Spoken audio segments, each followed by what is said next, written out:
I'd like to thank the following people for helping me along this journey that started in 2013. Dr. Palazzolo, Dr. Hidalgo, Heather, of course, and of course our bearded duo, Blake and Brian. Like many Bonners before me, I'd like to start with a quote, one that I feel encapsulates my time as a student here, as well as a Bonner. "The oak fought the tree and was broken. The willow bent when it must and survived."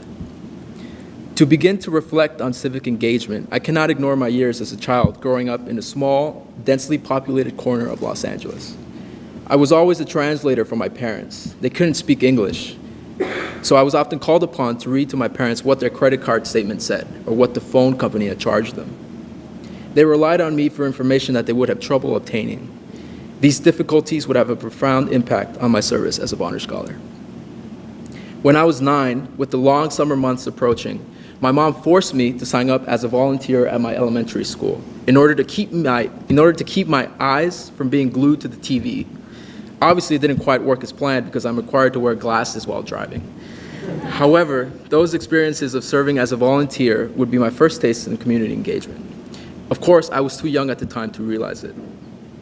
Confronted with the decision to watch cartoons all day or wake up early in order to help a teacher out, I would obviously choose the former. It wasn't until I was much older that I realized the power of what my mom had done. Anyone that knows anything about me knows that I love Los Angeles. I grew up in the Koreatown neighborhood, but don't be fooled by the name.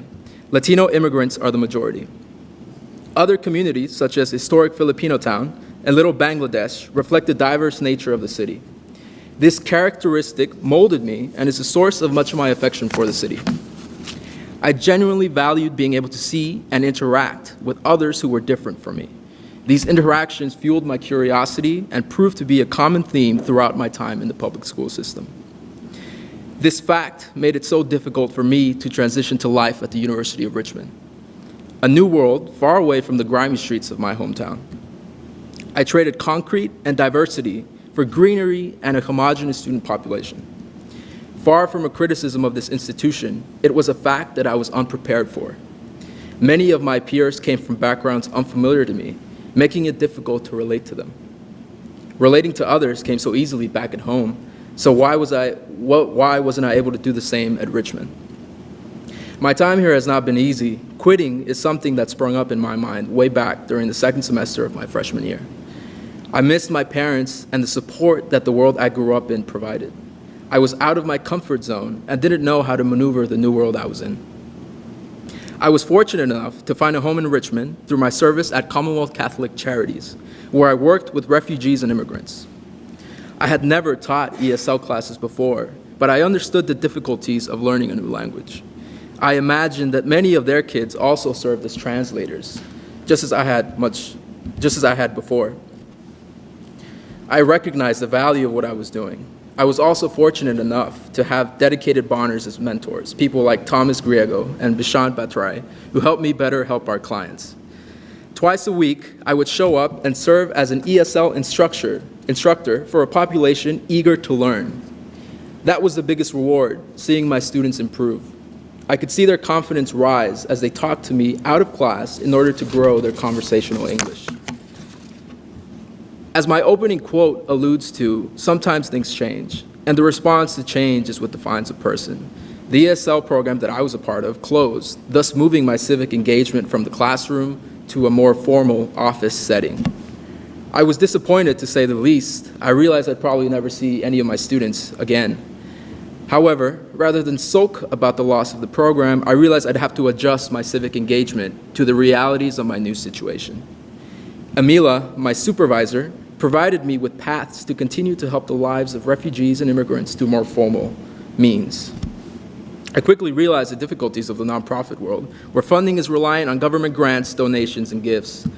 This realization empowered me to do my very best at whatever Amila and the refugee resettlement team asked me to do. This cannot be more true today, as recent actions out of Washington have endangered the operations of nonprofits like Commonwealth Catholic Charities.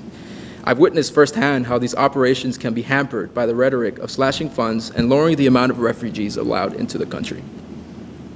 Transitioning from the classroom to an office setting made me reflect on civic engagement. When someone asks me what civic engagement means to me, I answer the following way. It is a genuine desire to learn, understand, and assist individuals and communities who need it the most. It is not enough to show up and do as one is told. Do what one is told.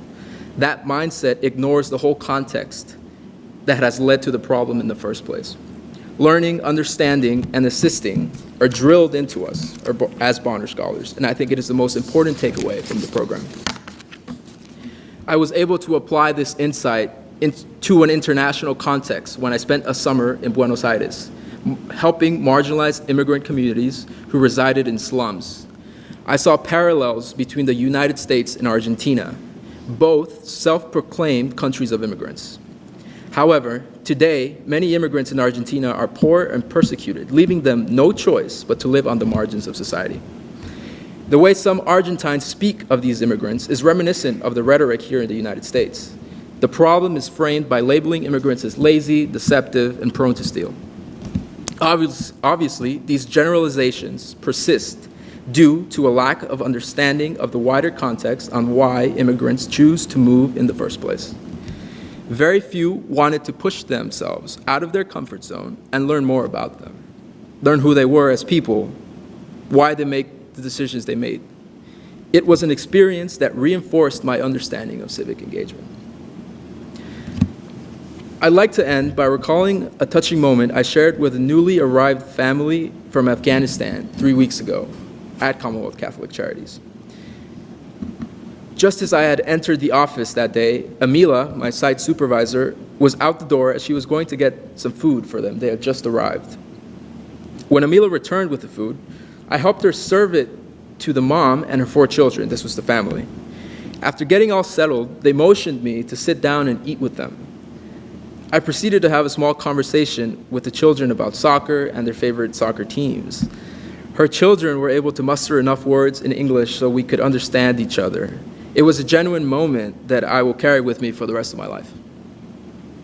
I encourage all of you to push yourselves out of your own comfort zone, to engage in lifelong learning and ask questions of yourself and of the world around you.